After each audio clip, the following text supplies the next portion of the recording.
wabarakatuh. Alhamdulillahi rabbil alamin. Alhamdulillahi alladhi hadana li hadha wa ma kunna linahtadiya lawla an hadana Allah. Wa asyhadu an la ilaha illallah wahdahu la syarika lah. Wa asyhadu anna nabiyyana Muhammadan abduhu wa rasuluh. Allahumma salli wa sallim alaihi wa ala alihi wa sahbihi ajma'in. Amma ba'd. Jemaah salat subuh yang dimuliakan oleh Allah Subhanahu wa taala. Alhamdulillah pada kesempatan yang berbahagia ini kita kembali bermajelis ilmu, kembali lagi akan mengkaji salah satu tema yang sangat penting dalam kehidupan kita semua. Pada hari Kamis kita akan mengkaji hal-hal yang terkait dengan persoalan ibadah. Kita sudah menyebutkan sebelumnya bahwa dalam pembahasan ibadah, bahasan yang pertama kali dibahas adalah tema bersuci. Alasannya karena ibadah yang paling utama adalah sholat. Maka kita harus membahas sholat terlebih dahulu sebelum membahas tema-tema yang lain. Tetapi sebelum kita sholat, kita harus bersuci terlebih dahulu. Maka untuk masuk pada pembahasan sholat, kita harus memulai dari tema bersuci. Pada hari ini kita sudah sampai pada adab buang air. Ya, meskipun ini hal yang sudah sering kita dapatkan dan sudah sering kita praktikkan, tapi ya sebagai pengulangan dari apa yang telah kita dapatkan, kita pelajari. Kita akan mengkajinya insyaallah taala. Di dalam adab buang air, Syekh Abu Bakar Al-Jazairi rahimahullahu taala menyebutkan 3 bahasan. Yang pertama, amalan yang harus kita lakukan sebelum buang air. Kemudian amalan yang mesti kita lakukan pada saat buang air. Dan yang ketiga, amalan yang harus kita lakukan setelah buang air. Dalam kajian amalan yang harus kita lakukan sebelum buang air, beliau menyebutkan 7 adab. Beliau menyebutkan 7 adab. Adab yang pertama adalah mencari tempat buang air yang tidak bisa dilihat oleh manusia. Mencari tempat buang air yang tidak bisa dipandang oleh manusia, baik dipandang dari depan, samping atau belakang. Karena diriwayatkan dalam hadis riwayat Abu Dawud, anna Nabiy sallallahu alaihi wasallam kana idza arada al-baraz intalaqa hatta la yarahu ahad. Dulu Nabi sallallahu alaihi wasallam kalau ingin buang air maka beliau akan pergi jauh, mencari tempat yang jauh sampai tidak dilihat oleh seorang pun. Ya. Dari adab pertama ini kita bisa menyimpulkan bahwa buang air itu tidak boleh dilihat orang. Pada zaman dahulu Nabi sallallahu alaihi wasallam, ya, karena dulu keterbatasan WC. Dulu WC itu lumayan terbatas. Ya. Biasanya pada zaman Nabi SAW, WC yang di dekat rumah itu biasanya hanya untuk buang air kecil. Ya. Ada dibuat kotak-kotak khusus. Tapi untuk buang air besar maka mereka harus pergi ke padang pasir yang jauh. Ya, karena mereka tidak punya hutan pada zaman dulu. Yang ada hanyalah padang pasir. Mereka ke padang pasir mencari tempat yang rendah, ya, mencari tempat yang rendah, ya, lalu kemudian mereka buang air agar tidak bisa dilihat orang. Adapun pada zaman sekarang, maka WC kita kebanyakan sudah ada dalam rumah, digunakan untuk buang air kecil ataupun untuk buang air besar. Problemnya adalah pada beberapa WC yang terlihat. WC di bandara misalnya, kalau untuk buang air kecil, maka banyak WC di bandara yang WC-nya kita gunakan dalam keadaan berdiri. Kemudian WC bahkan di beberapa masjid, beberapa masjid WC mereka ada yang seperti itu, untuk buang air kecil, berdiri dan terlihat orang. Tentunya ini merupakan hal yang tidak sesuai dengan sunnah Rasulullah SAW dan bahkan merupakan pelanggaran. Karena kewajiban dalam buang air, baik buang air kecil atau buang air besar, adalah tidak boleh dilihat orang. Baik dari depan, samping atau belakang. Dalam sebuah hadis Sahih Al-Bukhari dan Muslim, dalam hadis Abdullah bin Abbas radhiyallahu taala, Rasulullah SAW pernah melewati dua kuburan. Kata Ibnu Abbas radhiyallahu anhu, "Marra Nabi SAW bi qabrain." Rasulullah melewati dua kuburan. Kemudian beliau bersabda, "Fa innahuma yu'adzabani wa ma yu'adzabani fi kabir." Wahai para sahabatku, sesungguhnya dua penghuni kubur ini sedang diadab. Dan mereka diadab bukan karena persoalan besar dalam pandangan manusia. Mereka diadab karena persoalan kecil dalam pandangan manusia, tapi itu besar dalam pandangan Allah Subhanahu wa taala. Kemudian Rasulullah bersabda, "Amma ahaduhuma fakana yamshi bin namimah." Dalam riwayat Ahmad, bil ghibah. Adapun salah seorang di antara mereka yang disiksa ini, faktor siksaannya dalam kubur adalah karena dia suka mengadu domba atau suka menggibahi orang lain. Adapun yang kedua, fakana la yastatirru minal baul. Orang yang kedua dulu la yastatirru minal baul, tidak menjaga diri ketika buang air. Mana menjaga diri ketika buang air ada dua. Yang pertama, berhati-hati agar tidak terkena najis, agar tidak dikenai najis dari yang keluar dari tubuhnya. Yang kedua, berhati-hati agar tidak dilihat oleh orang lain. Jadi mana menjaga diri ketika buang air? Yang pertama adalah berhati-hati agar percikan najisnya tidak mengenai dirinya, tidak mengenai tubuhnya, sehingga pakaiannya tidak bernajis, dan dia bisa sholat secara sah.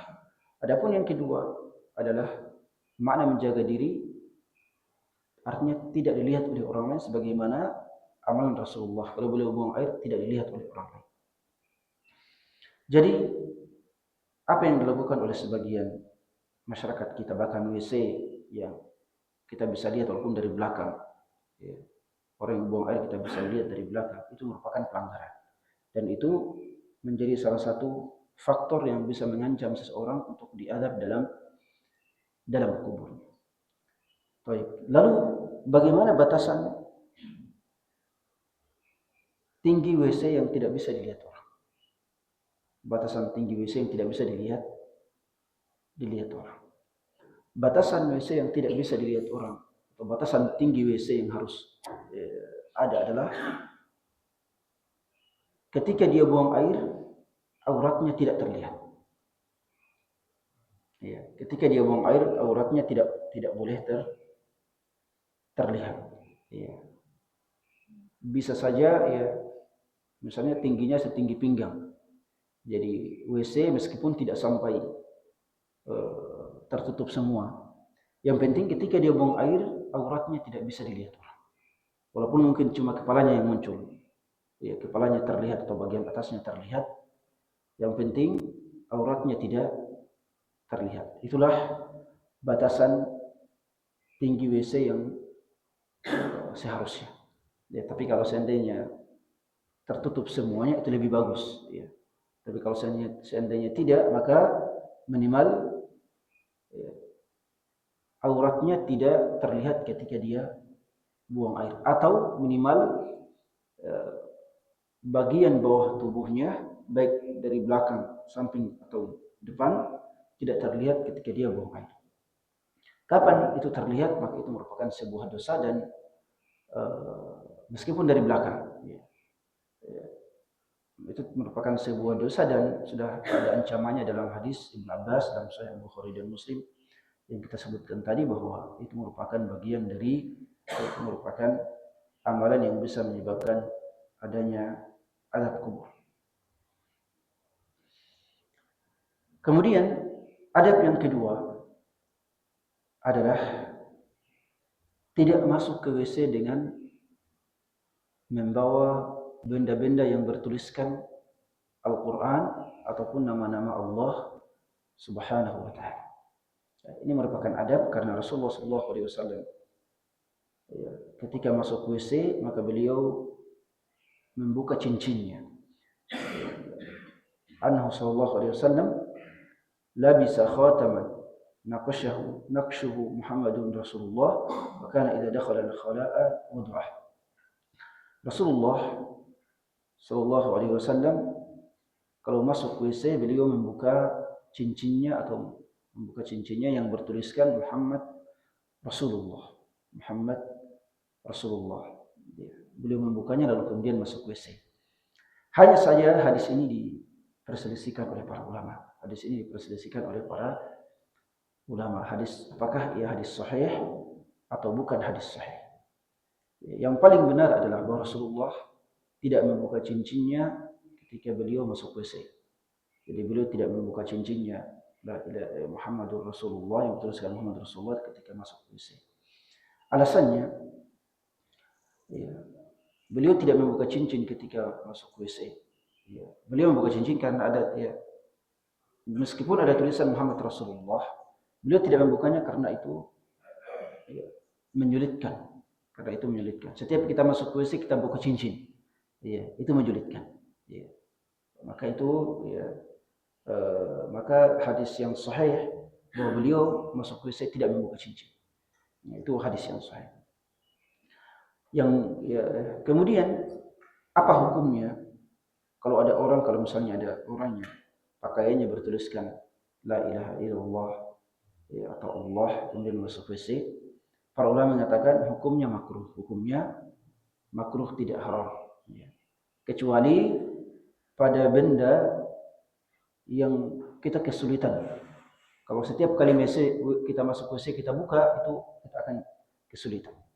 Maka kata mereka itu tidak apa-apa untuk kita masuk ke dalamnya dengan benda tersebut, seperti cincin yang bertuliskan Allah, kemudian pakaian yang sulit untuk dibuka misalnya yang bertuliskan Allah atau hal-hal lain misalnya. Adapun masuk ke WC dengan membawa Al-Quran, maka ini juga dimakruhkan. Ini juga hukumnya makruh. Secara hukum asal tidak boleh, tapi tidak berdosa. Tapi kalau masuk hukumnya makruh. Artinya kita tidak mendapatkan pahala apa-apa. Kemudian yang ketiga, an yuqaddima rijlahu al-yusra 'inda ad-dukhuli ila al-khala' wa yaqulu bismillah Allahumma inni a'udzubika minal khubuthi wal khaba'ith lima rawa al-Bukhari anhu kana yaqulu dzalik. Adab yang ketiga adalah ketika masuk WC maka mendahulukan kaki kiri sebelum kaki kanan dan membaca bismillah Allahumma inni a'udzubika minal khubuthi wal khaba'ith. Tentunya masuk WC seperti yang kita ketahui mendahulukan kaki kiri. Persoalan mendahulukan kaki kiri dan kaki kanan ini tergantung pada hal yang mulia. Kalau amalan itu mulia, maka harus mendahulukan yang kanan, seperti berwudu, bersuci, masuk ke dalam masjid, kemudian menggosok gigi itu disunahkan untuk mendahulukan gigi kanan daripada gigi kiri. Semua yang mulia maka dianjurkan untuk mendahulukan yang kanan. Kemudian sedangkan hal yang terlihat menjijikan atau yang kotor maka disunahkan untuk mendahulukan yang kiri. Disunahkan untuk mendahulukan yang kiri. Termasuk juga menggunakan Hal yang mulia hendaknya menggunakan yang kanan, makan, minum. Ya. Adapun hal yang kotor menjijikan maka hendaknya menggunakan tangan kiri. Ya. Persoalan masuk ke WC dengan kaki kiri ini kalau dalam ruangan itu jelas. Problemnya kalau di luar ruangan. Pada zaman Nabi SAW kita sudah sebutkan bahwa buang air mereka di padang pasir yang jauh. Ya, bagaimana cara mereka mengucapkan doa mengedepankan kaki kiri? Ya, bagaimana cara mereka mengedepankan kaki kiri? Padahal kan situ tidak ada pintunya. Ya, langsung tanah lapang, langsung duduk di situ. Ya, bagaimana caranya mengedepankan kaki kiri? Padahal tidak ada pintunya di situ. Mana batasan WC-nya? Tidak ada batasan WC. Para ulama mengatakan bahwa mengedepankan kaki kiri pada tempat yang lapang adalah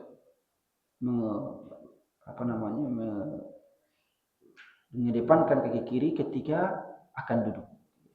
Ketika misalnya tempat makan buang air, misalnya tempat buang air misalnya di kali satu meter, kita sudah perkirakan ini tempat buang air 1 kali 1 meter, maka untuk masuk ke situ dahulukan kaki kiri.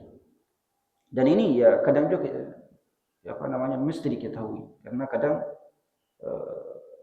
dalam beberapa hal misalnya kita masuk ke hutan, banyak sekarang anak-anak muda mendaki gunung, untuk buang air harus seperti itu. Apalagi misalnya di beberapa pedalaman itu tidak ada WC, maka mereka buang air di hutan. Maka caranya adalah sebelum duduk maka kedepankan dulu kaki kiri. Demikian pula ketika berdoa. Berdoa kan tidak boleh dalam WC. Kalau kita masuk WC, doa itu kita baca sebelum kita memasukkan kaki kiri ke dalam WC. Kita berdoa di luar WC. Walaupun sebagian ulama mengatakan bahwa doa itu dibaca bersamaan dengan melangkahkan kaki kiri. Doa itu dibaca bersamaan dengan melangkahkan kaki kiri. Artinya bukan dibaca di luar WC, tapi dibaca setengah badan kita di luar dan setengah badan kita di dalam WC. Tapi yang paling benar adalah bahwa membaca doa itu sebelum kita memasukkan kaki kiri kita ke dalam WC. Adapun pada tempat yang lapang, padang pasir, hutan dan sebagainya, tidak ada batasan WC-nya, maka kita membaca doa ini sebelum kita melangkahkan kaki kiri, sebelum kita menempatkan kaki kiri kita lalu duduk. Sebelum kita masuk dalam tempat buang air atau sebelumnya, maka baca doa ini lalu langkahkan kaki kiri dan duduk. Itu kalau di tanah lapang. Adab yang keempat adalah Rasulullah SAW tidak mengangkat pakaiannya sampai beliau duduk atau sampai beliau sudah hampir duduk, agar bisa menutup auratnya dan tidak terlihat oleh orang lain. Tentunya ini kalau buang airnya di tempat yang lapang, di tempat yang tidak ada dindingnya. Kenapa? Karena di tempat yang tidak ada dindingnya, kalau dari sejak berdiri sudah membuka pakaian, membuka aurat, maka akan kelihatan dari jauh.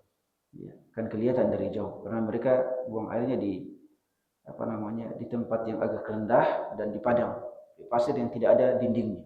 Adapun pada WC yang ada dindingnya seperti kita pada zaman sekarang, maka tidak ada problem.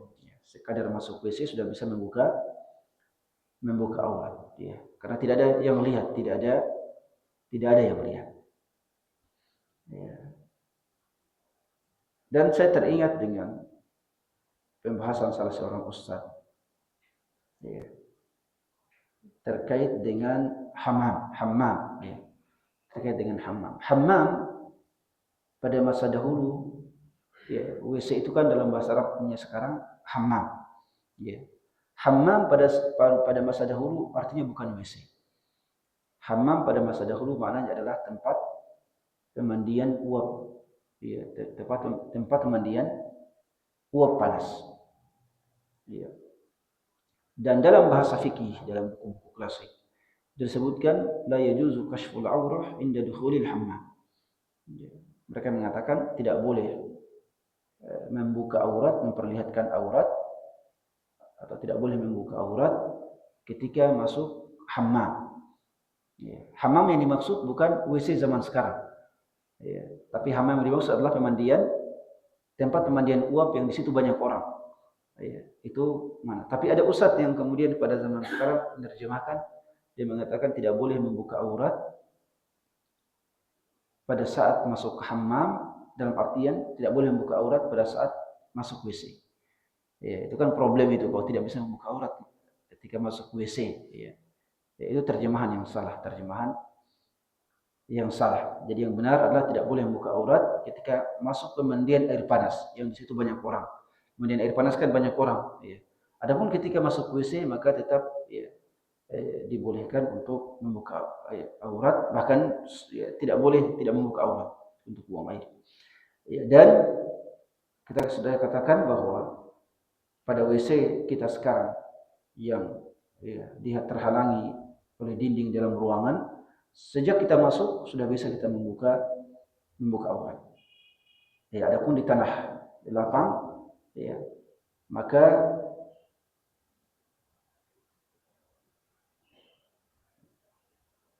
ya, tidak boleh membuka aurat kecuali ketika sudah hampir duduk, sudah turun, hampir duduk langsung dibuka.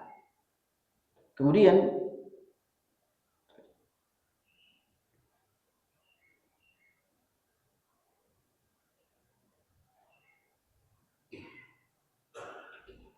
adab yang kelima adalah tidak boleh duduk buang air dengan menghadap kiblat atau membelakangi kiblat. Tidak boleh buang air dengan menghadap kiblat atau membelakangi kiblat. Karena Rasulullah SAW bersabda, la tastaqbilul qiblata bifurujikum wa la tastadbiruha bighaitin aw bawlin. Kata Rasulullah, janganlah kalian menghadap kiblat ketika buang air, ya, dan jangan pula membelakanginya, ya, baik buang air besar ataupun buang air kecil. Perbedaan pandangan pada persoalan ini sangatlah panjang. Ya, tapi yang paling sahih, yang paling benar adalah bahwa kalau buang air di luar ruangan, di tempat terbuka, maka tidak dibolehkan untuk buang air menghadap kiblat atau membelakangi kiblat. Itu tidak dibolehkan. Ya, tidak dibolehkan untuk buang air menghadap kiblat atau membelakangi kiblat kalau di tempat terbuka. Ya. Dan ini yang sesuai dengan hadis ini. Rasulullah mengatakan, la tastaqbilu al-qiblata wa la tastadbiruha. Jangan buang air dengan menghadap kiblat atau membelakanginya. Adapun dalam ruangan, maka larangan itu hanya khusus pada menghadap ke kiblat. Ya. Kalau WC-nya dalam ruangan, maka yang terlarang adalah menghadap ke kiblat. Adapun membelakangi kiblat maka dibolehkan. Ya. Adapun membelakangi kiblat maka dibolehkan. Itu dalam ruangan. Ya. Dan ini sesuai dengan hadis Abdullah ibnu Umar radhiyallahu anhu. Beliau mengatakan, raqitu yawman ala baiti Hafsah, ra'aitu an-nabiy sallallahu alaihi wasallam yaqdi hajatahu mustadbiral Ka'bah. Ya. Kata beliau, saya suatu hari pernah naik di atapnya rumah Hafsah, rumah saudarinya yang merupakan istri Nabi Muhammad SAW. Kemudian saya melihat kepala Rasulullah ketika buang air, ya, di bawah saya melihat kepala beliau buang air, itu beliau membelakangi kiblat. Ya, jadi dalam ruangan yang paling benar tidak boleh menghadap kiblat, tapi dibolehkan untuk membelakangi kiblat. Itu dalam ruangan. Adapun di luar ruangan tidak dibolehkan kedua-duanya. Apa dengan maksud menghadap ke kiblat atau membelakangi kiblat? Maksudnya adalah menghadap ke arah kiblat atau membelakangi arah kiblat. Jadi kita ini kalau buang air menghadap ke barat meskipun tidak pas dengan Ka'bah, maka itu termasuk larangan. Ya, karena semua arah Ka'bah, baik pas dengan Ka'bah atau tidak pas dengan Ka'bah, itu dilarang kita untuk menghadap ke sana pada saat buang air. Maka kata Rasulullah, syarriqu au gharribu. Rasulullah mengatakan untuk penduduk Madinah itu kan bagi mereka Mekah itu di sebelah selatan. Ya, jadi kata Rasulullah, kalau kalian buang air, syarriqu au gharribu, menghadap ke timur atau menghadap ke barat. Itu adabnya buang air bagi penduduk Madinah. Kenapa? Karena kiblat itu ada di selatan. Sehingga kalau mereka menghadap selatan, ya itu pas kiblat. Adapun kita semua, maka tidak boleh buang air menghadap ke barat apapun, ya, ke barat manapun itu tidak dibolehkan. Ya, kita harus menghadap ke selatan. Ya, bisa juga mungkin menghadap ke arah barat daya. Ya, itu ke arah barat daya karena sudah melenceng jauh dari kiblat, dari Ka'bah. Ya, adapun menghadap ke arah barat, walaupun itu Anda katakan ini menghadap ke arah Afrika, ini tetap tidak dibolehkan. Kenapa tidak dibolehkan? Karena itu merupakan arah kiblat. Ya, dan kita semua diperintahkan untuk tidak menghadap ke arah kiblat. Ya, juga demikian pula membelakanginya. Kecuali dalam ruangan, maka itu dibolehkan. Termasuk ketika sholat. Ketika sholat, seorang muslim kalau sholat menghadap kiblat, meskipun tidak pas dengan Ka'bah, maka itu sholatnya sah. Maka sholatnya sah. Asal tidak melenceng dari arah kiblat, dia melenceng ke arah barat daya misalnya, ya, itu tidak dibolehkan. Ya, tapi kalau sholatnya asal menghadap ke barat, pas, ya, arah ke barat, maka itu tetap dibolehkan, tetap sah sholatnya. Ya, maka perselisihan, ya, jamaah masjid antara masjidnya mau diubah kiblatnya pas ke Ka'bah atau tidak pas ke Ka'bah, itu adalah perselisihan yang tidak diperlukan. Ya, karena mau sholat dengan menghadap pas di Ka'bah atau tidak pas, yang penting ke arah kiblat, ya, maka itu sudah sah. Ya, karena Rasulullah SWT menyebutkan dalam Al-Quran, ya, syatral masjidil haram. Ya. Beliau mengatakan, ya, menghadaplah, fawalli wajhaka syatral masjidil haram. Ya, hadapkan wajahmu ke arah masjidil haram. Arah apa artinya arah? Arah itu tidak mesti pas dengan masjidil haram. Ke arahnya. Ya. Itu makanya para ulama mengatakan menghadap ke kiblat bukan berarti pas dengan Ka'bah. Tapi ke arahnya saja sudah cukup, walaupun melenceng beberapa derajat. Ya, silakan, dan itu sudah dibolehkan. Maka perselisihan yang ada, ya, itu tidak diperlukan. Ya, di kampung saya itu satu masjid 3 kali diubah kiblatnya. Ya, kiblatnya diubah 3 kali. Ya, habis dananya. Ya, didana, kemudian habis tenaga, kemudian perselisihan juga, jamaah masjid juga ada, ya, banyak mudaratnya. Ya, banyak mudaratnya. Jadi itu tidak diperlukan, kecuali kalau masjidnya mau melakukan renovasi. Kalau masjidnya mau melakukan renovasi total, maka silakan diubah kiblatnya pas ke arah Ka'bah. Pas ke arah Ka'bah, yaitu silakan. Ya, karena itu mungkin lebih membuat kita tenang, oh ini pas. Tapi kalau, ya, tidak dalam bentuk renovasi dan sebagainya, maka tidak perlu kemudian mengubah arah kiblat dalam masjid. Akhirnya kadang masjid seperti ini diubah lagi bentuk safnya menjadi miring. Ya. Itu tidak diperlukan. Karena Rasulullah SAW mengatakan, ya, ma bainal maghribi wal masyriqi qiblah. Ya, Rasulullah kan di Madinah. Ya. Rasulullah di Madinah. Kiblat itu di arah selatan. Maka beliau mengatakan ketika menghadap ke arah selatan, beliau mengatakan antara timur dan barat itu kiblat semua. Ya. Jadi yang penting timur di kiri beliau dan kanan, dan barat di kanan beliau, maka dia sudah menghadap kiblat. Demikian pula kita semua. Kita semua Ka'bah itu di arah barat. Ya.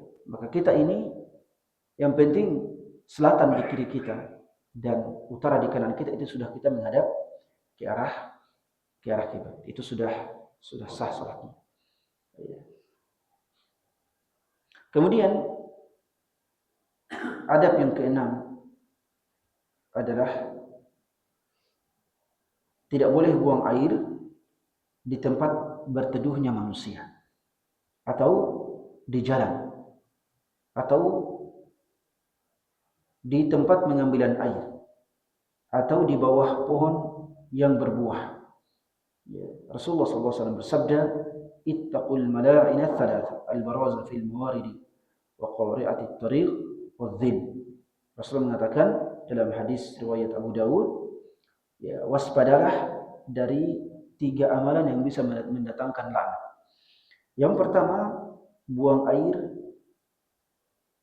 ya, di tempat pengambilan air manusia. Ya, buang air di dekat sumur, ya, di sumur, ya, di depan sumur tempat pengambilan air, atau di tempat mata air yang orang datang ke situ, ini juga tidak dibolehkan. Kemudian yang kedua adalah buang air di tengah jalan atau di samping jalan. Di tengah jalan atau di samping jalan, ini juga diharamkan. Dan yang ketiga adalah buang air pada tempat berteduhnya manusia. Ya. Kemudian yang ketujuh, tidak boleh berbicara saat buang air. Rasulullah bersabda, "Idza taghawwata ar-rajulani falyatawaraq kullu wahidin minhuma 'an sahibihi wa la yatahaddatha fa inna Allah yamqutu 'ala dhalik." Rasulullah bersabda, ya, kalau 2 orang di antara kalian buang air, maka hendaknya saling menjauh agar tidak saling melihat, dan mereka tidak boleh saling berbicara. Ya, karena Allah membenci hal tersebut. Ya, jadi berbicara ketika buang air hukumnya makruh, tidak haram, ya. Tapi hukumnya makruh dan sangat tidak pantas kecuali kalau diperlukan. Ya, kecuali kalau diperlukan, ya. Ada yang membutuhkan, yang sangat membutuhkan kita bertanya tentang sesuatu, kita jawab dari dalam WC, itu tetap dibolehkan. Ya. Adapun kalau tidak ada keperluan untuk itu, ya, WC sambil bercerita, ya, itu problem, ya. Itu sangat tidak pantas dan merupakan hal yang makruh tapi tidak haram. Ya. Itulah 7 adab yang disebutkan oleh Syekh Abu Bakar Al-Jazairi rahimahullah taala terkait dengan adab ya, buang air yang mesti diketahui sebelum kita masuk ke dalam WC.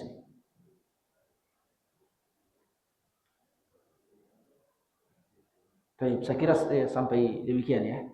Ya, karena adab yang kedua adalah adab tentang ketika berada dalam WC. Ketika sedang, ya, istinja. Ya, kemudian ketiga adalah setelah keluar dari WC. Ya, setelah keluar dari WC, ya, pertama mendahulukan kaki kanan. Ya, keluar dari WC mendahulukan kaki kanan. Ya. Lalu kemudian membaca ghufrana. Ya. Sebelum masuk WC kita membaca doa, Allahumma inni a'udzubika minal khubuthi wal khaba'ith. Ya Allah, saya berlindung kepadamu dari setan perempuan dan setan laki-laki. Dengan membaca doa ini kita akan terlindungi dari pandangan syaitan. Ya. Karena yang namanya WC itu tempatnya setan. Setan itu menyukai tempat-tempat yang kotor dan tempat yang berbau. Setan itu menyukai tempat yang kotor dan tempat yang berbau. Ya. Itu diingat, setan menyukai tempat yang kotor dan berbau, makanya tempat sampah dan sebagainya itu penuh dengan syaitan. Ya. Karena malaikat tidak ada di situ. Ya. Tempat yang berbau malaikat tidak akan mendekati itu. Ya. Bahkan orang yang hadir dengan bau bawang, bau rokok, bau yang busuk, malaikat tidak akan mendekati itu. Ya. Karena dia merasa terganggu. Ya. Kalau kita di sini dekat tempat sampah, ya, itu Allahu a'lam. Ya, mungkin setannya banyak sekali. Ya, di sana. Ya. Ya, karena setan itu menyukai 2 tempat yang kotor dan dan berbau. Makanya sebelum masuk WC kita harus berlindung kepada Allah. Dengan membaca ini, insya Allah setan tidak akan melihat kita, setan tidak akan mengganggu kita dan memandang kita, tidak. Kemudian doa ghufranak setelah keluar dari WC artinya ya Allah saya minta ampunan. Apa korelasi antara meminta ampunan dengan masuk WC? Ya. Kalau doa sebelum masuk WC kan nyambung antara doa dengan aktivitas kita dalam WC. Agar setan tidak mengganggu kita, tidak melihat aurat kita. Itu fungsi doa. Fungsi doa itu agar setan tidak melihat aktivitas kita semua. Itu fungsi doa. Ya, masuk WC ketika berhubungan suami istri. Kenapa harus ada doa? Agar setan tidak melihat aktivitas kita semua. Kalau doa sebelum masuk WC itu nyambung dengan aktivitas kita. Tapi apa nyambungnya antara doa memohon ampunan dengan duduk dalam WC? Itu kan menurut logika ya tidak ada, ya, seakan-akan tidak nyambung, ya, tidak ada korelasi. Padahal yang mungkin yang lebih pantas ketika keluar dari WC adalah membaca Alhamdulillah. Ya, kenapa ghufrana? Ya, para ulama mengatakan salah satu faktornya adalah bahwa ketika masuk WC kita dilarang untuk berzikir kepada Allah, berzikir dengan lisan tentunya. Kita dilarang untuk berzikir kepada Allah, ya. Sehingga kita tidak melaksanakan ibadah, ya. Ya, kalau tidak berzikir kepada Allah dengan lisan, ya, maka kita mungkin akan memikirkan banyak hal, ya, baik buruk atau yang baik. Ya. Oleh sebab itu, setelah keluar dari WC kita hendaknya memohon ampunan kepada Allah karena telah menyia-nyiakan waktu untuk tidak berzikir kepada Allah, untuk tidak beribadah kepada Allah. Ya. Ya, itu dalam Islam. Jadi Islam itu masuk ke WC pun dianggap sebagai bagian dari menyia-nyiakan waktu, sehingga harus kita memohon ampun kepada Allah. Itu dalam Islam. Ya. Apalagi kalau amalan-amalan yang ya, tidak ada manfaatnya, itu lebih harus kita memohon ampun lagi kepada Allah Subhanahu wa taala. Itu salah satu hubungan antara doa memohon ampunan kepada Allah ketika keluar dari WC dengan ya, aktivitas kita di dalamnya. Ya.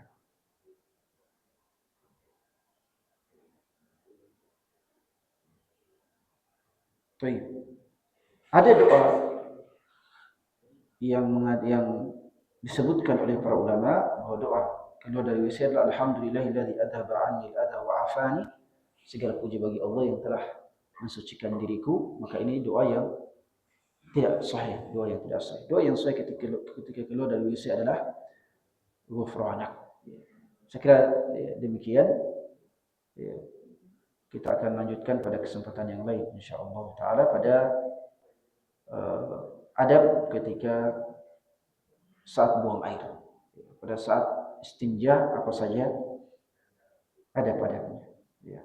Adapun adab sebelum beristinja dan setelahnya maka kita sudah sebutkan insyaallah taala ke depannya kita akan menyebutkan tema tentang istinja dan berwudu.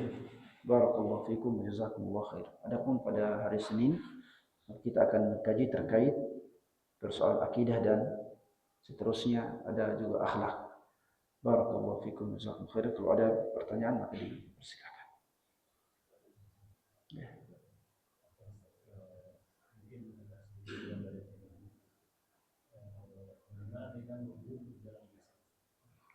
Berwudu dalam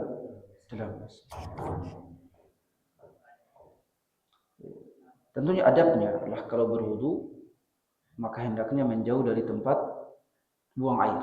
Ya. Rasulullah ketika berwudu beliau akan melangkah satu langkah atau dua langkah dari tempat buang air. Ya. Kalau WC kan semuanya tempat untuk buang air. Hanya saja ya, para ulama telah membolehkan untuk berwudu dalam WC. Ya. Para ulama tetap membolehkan untuk berwudu dalam WC dengan catatan tidak membaca basmalah. Karena membaca basmalah atau doa dalam WC hukumnya makruh.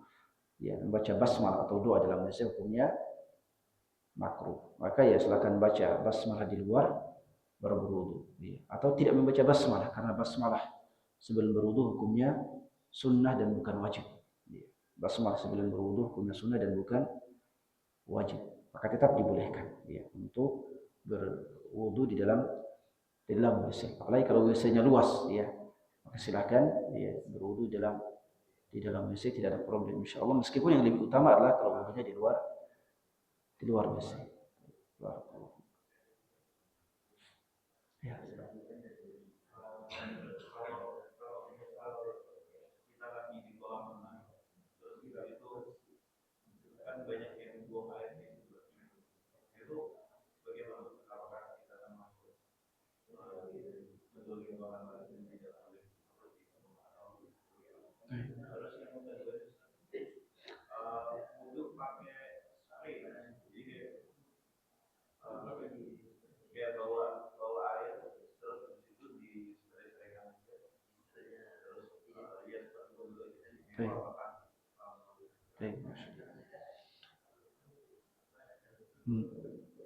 Kencing di kolam renang, kemudian mandi di situ.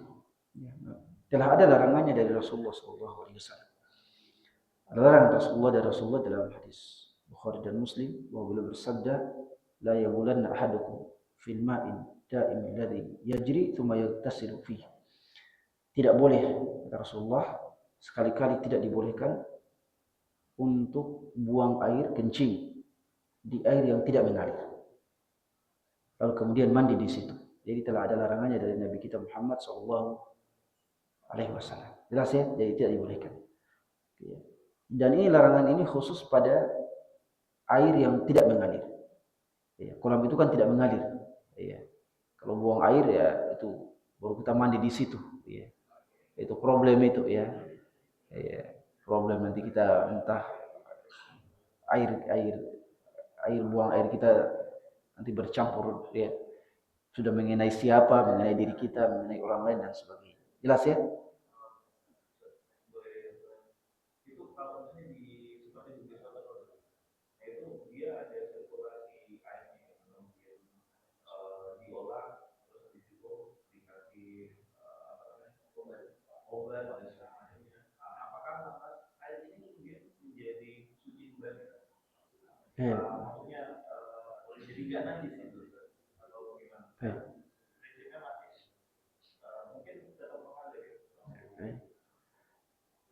Adapun air yang mengalir di sungai, di laut, maka diperbolehkan, bukan larangan, karena airnya mengalir. Dia tidak mengendap, dia buang air airnya langsung dibawa arus, atau langsung mengalir ke tempat yang lain. Maka itu tidak ada larangan.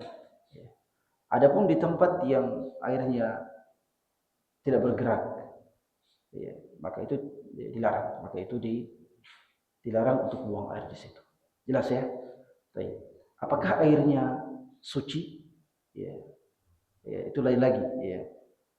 Apakah airnya suci? Air suci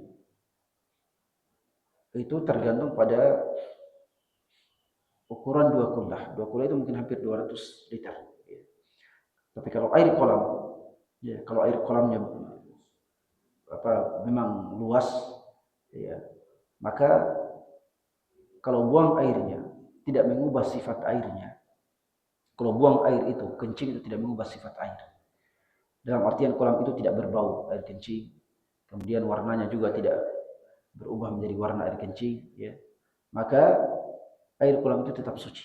Air kolam itu tetap suci karena air yang di atas ukuran 2 kullah, lebih dari 200 liter.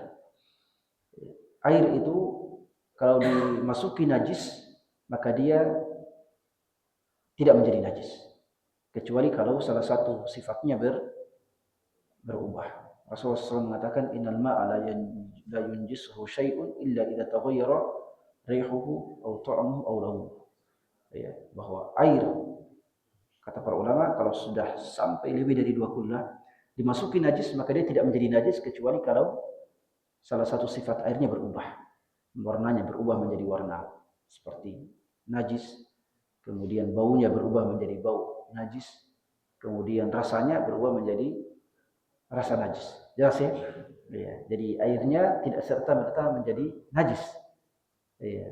Tapi untuk buang air di situ, kalau airnya tidak bergerak, maka tetap ada dilarang oleh Rasulullah SAW. Karena pertama menjijikan, ya. Kalau airnya tidak bergerak, ya tidak mengalir. Pertama menjijikan, ya. Yang kedua bisa juga memberi mudarat pada diri kita atau orang lain. Ya. Ya. Karena tidak bergerak, ya. Tetap di situ najisnya. Baru kita juga mandi di situ, problem. Ya. Rasulullah mengatakan tidak sekali-kali tidak dibolehkan untuk buang air di air yang tidak bergerak, yang tidak mengalir, lalu mandi di dalamnya. Kata beliau tidak dibolehkan. Ya. Adapun berwudu dengan apa namanya spray, ya, maka diperinci dengan dua hal, dua kondisi. Kalau spraynya air yang keluar spray cuma dalam bentuk mengusap, maka itu tidak sah wudunya. Ya. Tapi kalau air yang keluar itu banyak, sehingga ketika kita membasuh anggota badan dianggap itu sebagai basuhan, maka itu sah wudunya. Apa beda antara mengusap dengan membasuh? Mengusap itu tidak ada air yang mengalir di anggota tubuh kita. Air tidak mengalir. Dia cuma basah, lalu kemudian kita usap, itu usap. Ya. Adapun membasuh itu kalau kita simpan air di sini, maka ada air yang mengalir ke sebagian anggota tubuh kita. Jelas ya? Ya. Jadi kalau kita ambil misalnya banyak air lalu kita masukkan, dia mengalir. Ya, bisa mengalir. Adapun yang namanya mengusap, airnya sedikit, jadi tinggal diusap-usap saja begini. Itu tidak membuat sah wudu kita. Jadi semua anggota tubuh kita itu diwajibkan untuk membasuh dan bukan untuk diusap. Semua anggota tubuh kita diwajibkan untuk dibasuh dan tidak boleh diusap kecuali kepala dan telinga. Kecuali kepala dan telinga maka diusap. Ya. Jelas ya? Ya. Ya. Jadi kalau spraynya itu seperti kita membasuh kepala dan telinga kita, maka itu tidak sah. Itu tidak sah. Jadi perbedaan antara mengusap dan membasuh. Kalau mengusap itu airnya tidak mengalir, kita cuma gosok-gosok begini. Adapun kalau membasuh artinya airnya mengalir. Kalau kita basah begini ada air yang mengalir. Ada air yang mengalir. Itu perbedaan antara mengusap dan membasuh. Jadi kalau spray tadi ya, hanya bisa membuat kita mengusap, maka itu tidak sah wudunya. Harus membuat airnya mengalir walaupun sedikit, tapi yang penting ada aliran air di situ. Ketika kita sempat air ada mengalir di situ. Jelas ya itu. Dan apa yang dilakukan oleh jemaah umroh, karena mereka tidak paham maka mereka lakukan. Jelas ya. Ya, karena tidak paham maka mereka lakukan seperti itu, ya tentunya wudunya tidak sah, wudunya tidak sah. Tapi kalau airnya mengalir dan banyak, maka itu wudunya sah. Jelas ya, itu terkait dengan mengusap dan memakai spray ketika berwudu. Ya.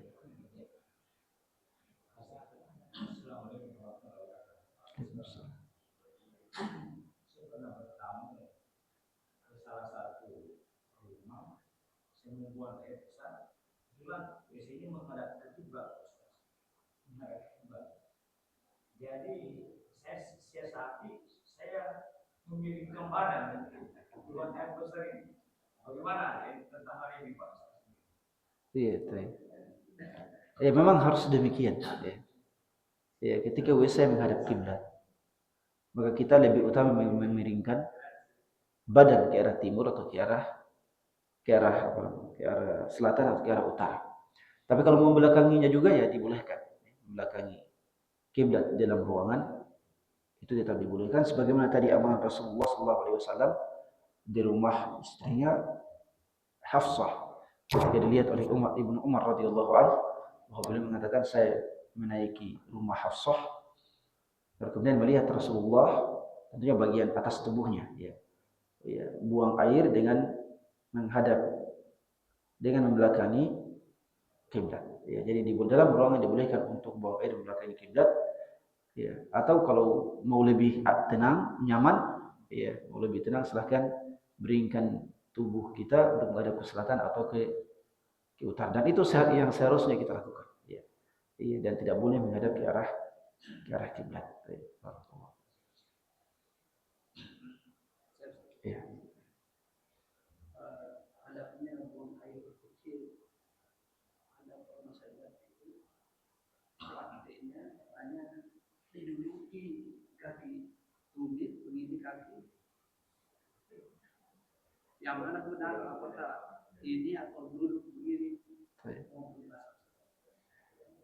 Cara duduk untuk buang air tidak ada riwayat yang sahih. Ya, tidak ada riwayat yang sahih bagaimana caranya duduk dalam buang air. Jelas ya. Ya, jadi setiap kita silahkan. Ya, bagaimana cara duduknya? Apakah kaki kanan ya didirikan, kaki kiri di ini, kaki ya. Bahkan beberapa adab itu sangat membebani diri. Ya. Kalau buang airnya 5 menit, 10 menit, baru kaki kita satunya di kaki kanan didirikan, kaki kiri direndahkan. Ya, problem itu, capek juga itu ya.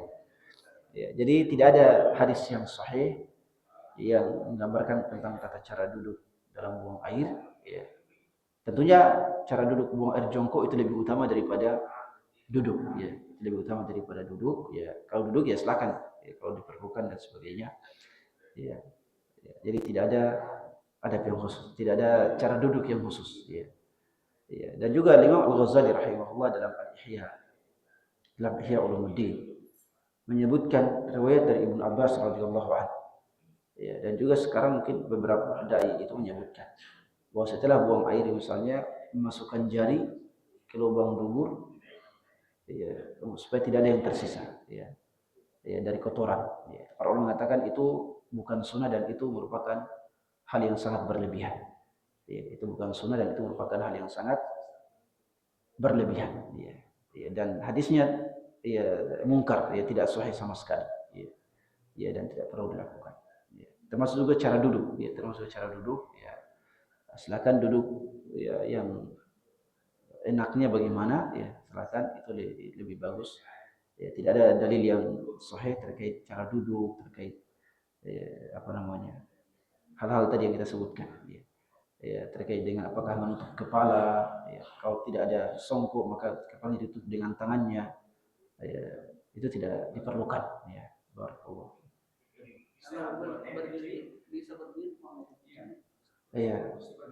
Iya.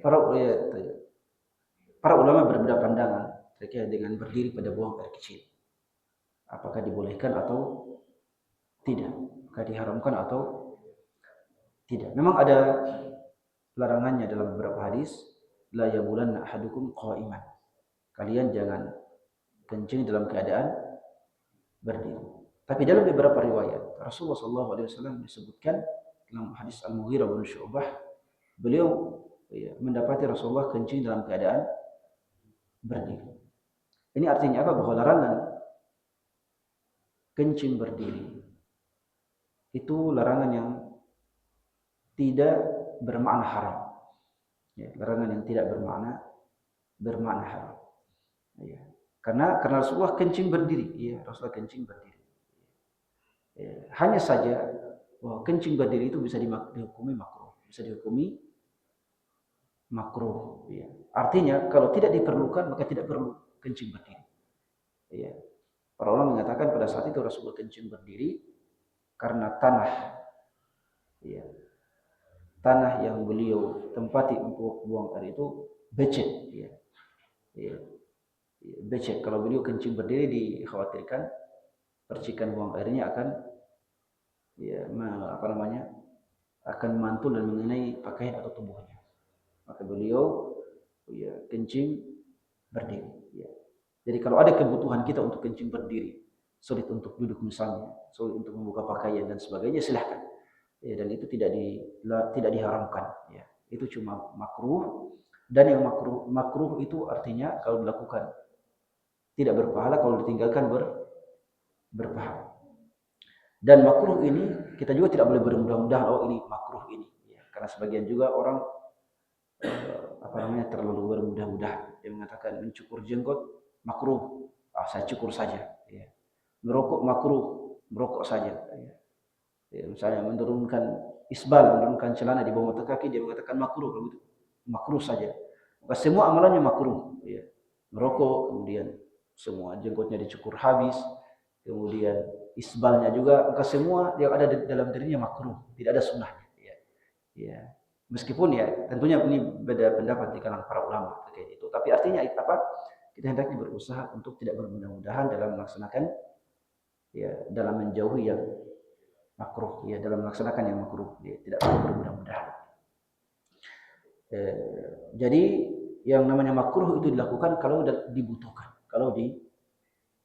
dibutuhkan. Ini yang namanya makruh dilakukan kalau kita butuhkan. Jadi kalau kita butuh untuk kencing berdiri, kencing dulu misalnya sulit bagi kita, ya, atau sulit membuka pakaian, ya, atau ya tadi tempat untuk yang kita tempati untuk kencing itu misalnya airnya, ya, atau tempat yang becek, ya, bisa membuat kita terkena najis, ya, dan sebagainya, maka silahkan, ya, kencing berdiri, ya. Tapi kalau seandainya tidak juga, maka hukumnya tetap, ya, hukumnya makruh dan tidak haram, ya. Barakallahu fiik. Ya. Ya. Waalaikumsalam.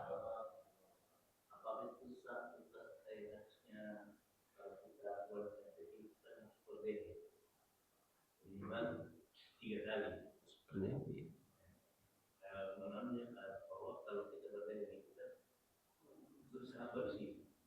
Gimana orang yang sementara kencing setelah selesai berkencing tidak berdiri? Bagaimana menurut hadis?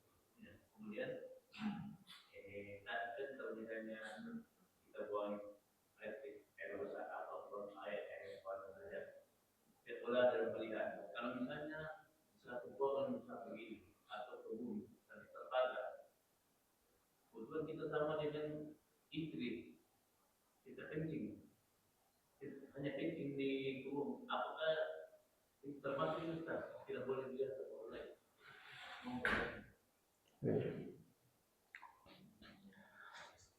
Dan terkait dengan berdeham setelah buang air, bahkan juga sebagian menyebutkan, sebagian ahli fikih juga menyebutkan tentang mengurut, ya, setelah buang air, ya, mengurut, ya. Ya, maka ini bagian dari berlebih-lebihan dalam buang air, ya. Ini bagian dari berlebih-lebihan dalam buang air, baik berdeham ataupun mengurut, ya, kan ada sebagian mengurut, ya. Ya, itu bagian dari berlebih-lebihan, tidak perlu, ya. Ya, tidak diperlukan, ya. Buang air seperti biasa, buang air, ya, seperti biasa, nanti selesai semua baru berdiri, ya. Ya, adapun berdeham dan sebagainya tidak. Memang sebagian ahli fikih, sebagian ulama menyebutkan itu. Tapi tidak ada dalil yang sahih, tidak ada dalil yang sahih, dan juga terkesan terlalu berlebih-lebihan, ya. Ya. Dan memang beberapa hal terkait dengan buang air memang terasa dilebih-lebihkan, ya. Termasuk tadi memasukkan tangan supaya lebih bersih, kemudian mengurut, nah itu juga, ya, urutannya juga mengurut juga begini caranya, itu terlalu, ya, berlebihan. Jelas, ya? Ya. Adapun yang kedua terkait dengan buang air dilihat istri, ya. Ya, itu tetap tidak dibolehkan, ya. Yang namanya buang air dilihat siapapun tidak dibolehkan, ya, baik istri atau orang lain.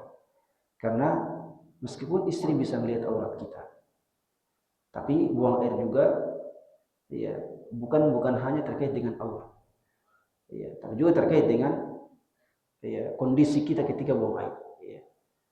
Ketika buang air kan, ya, kita dalam kondisi yang tidak pantas untuk dilihat memang, ya. Ketika buang air dalam kondisi tidak pantas untuk, bukan hanya aurat tapi juga, ya, ya, apa yang kita keluarkan itu juga menjijikan, jelas, ya. Apa yang kita keluarkan menjijikan dan sebagainya, maka tidak pantas baik istri ataupun orang lain, ya, jelas, ya. Ya, jadi meskipun satu-satunya yang bisa melihat aurat kita adalah istri, atau auratnya istri, yang hanya bisa melihatnya adalah suami, tapi dalam persoalan buang air hendaknya, ya, tetap tidak saling melihat, ya, ya, ya, karena bukan hanya terkait dengan aurat tapi juga kondisi kita, ya, ya, yang menjijikan ketika mengeluarkan, ya, kotoran, ya, itu hendaknya tidak ada yang lihat kecuali kita, ya. Hah? Hanya kencing, walaupun hanya kencing. Walaupun hanya kencing, jelas ya. Ya, bagi Rasulullah sudah menyebutkan tadi bahwa di antara faktor azab kubur adalah dia tidak menutup diri, menjaga diri ketika buang air. Artinya orang bisa melihat. Jelas ya. Tapi sekali lagi bahwa ya, batasan kita, batasan tempat WC itu adalah tingginya itu kalau kita duduk maka aurat kita tidak dilihat atau aurat kita tidak dilihat dan yang keluar dari tubuh kita tidak dilihat. Itu batasan. Ya, artinya setinggi ya, pinggang ya. Ya, setinggi pinggang kalau kita duduk tidak dilihat. Itu batasannya. Ya. Barakallahu fiikum. Ya, silakan.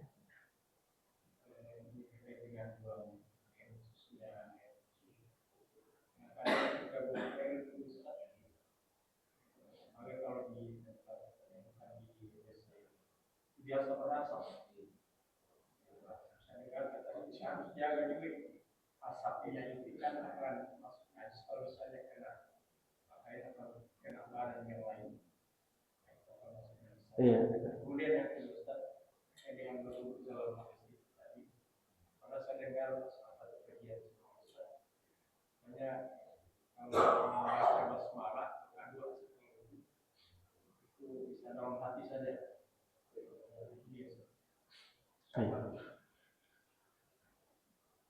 Terkait dengan percikan air kencing ya.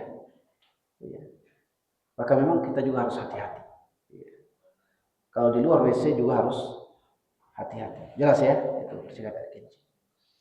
Dan memang kalau harus hati-hati, baik di dalam WC ataupun di luar. Di luar WC juga harus lebih hati-hati. Patokan itu disebut percikan air kencing atau tidak adalah kalau kita, tubuh kita atau pakaian kita dikenai air kencing dan kita bisa melihat cairannya. Adapun cuma uap-uapnya, ya, maka itu tidak dianggap, ya, tidak dianggap sebagai air kencing. Jelas ya? Ya, cuma uapnya. Ya, uapnya artinya uap itu kita masuk kayaknya tadi ada percikan. Tapi setelah kita lihat tidak ada basahnya. Ya, kan begitu ya. Kita lihat tidak ada basahnya, maka itu tidak dianggap tidak dianggap sebagai air kencing. Dia cuma uapnya. Ya. Tapi kalau kita lihat basah, ya, ada cairannya di situ, maka itulah yang najis dan harus dibersihkan dari pakaian kita. Jelas ya, itu perbedaan. Karena memang dalam buang air kita tidak bisa menafikan dalam buang air. Kadang percikan itu ya sadar atau tidak sadar ya percikan itu kan seringkali ada. Ya, tapi patokannya adalah apa? Patokannya kalau percikan itu ada cairannya, ya, maka itu najis. Tapi kalau percikan itu tidak ada cairannya, dia percikan tapi dalam bentuk uap biasa ya, uap ya, misalnya percikan tapi kecil sekali dan uap, maka itu ya, tidak dianggap karena itu dimaafkan, ya, itu dimaafkan dan apalagi tidak ada bentuknya, ya, tidak ada zatnya di situ, ya, tidak ada zatnya yang terlihat maka dimaafkan dan tidak dianggap sebagai najis. Ya jelas ya, tapi kalau sudah ada cairannya, itu najis, silahkan dicuci, ya. Dan dicuci tidak mesti seluruh pakaian, mencuci tempat yang dikenai air kencing tersebut. Adapun yang kedua terkait tentang membaca basmalah. Membaca basmalah ketika berwudu, sunnahnya itu dilafadzkan dan tidak dalam hati. Iya, walaupun dalam WC, ya. Iya, membaca basmalah sebelum berwudu itu tidak dianggap kalau hanya cuma dalam hati. Ya, jelas ya. Ya, karena zikir-zikir yang dianjurkan itu harus dilafalkan dan tidak dalam hati. Ya, zikir ruku itu harus dilafalkan. Kalau ruku baru mulutnya tidak qomat kamit, nah itu tidak dianggap dia membaca zikir. Jelas ya? Ya, kemudian salat misalnya Al-Fatihah, dia salat membaca Al-Fatihah, tapi dia tidak qomat kamit ketika membaca Al-Fatihah, baca Al-Fatihah dalam hati tidak sah salatnya itu. Ya. Termasuk juga ketika berzikir setelah salat. Berzikir setelah sholat itu harus dilafalkan. Ya. Kalau cuma berzikir dalam hati itu tidak dianggap sebagai zikir. Ya. Jelas ya? Ya, termasuk juga zikir apa namanya?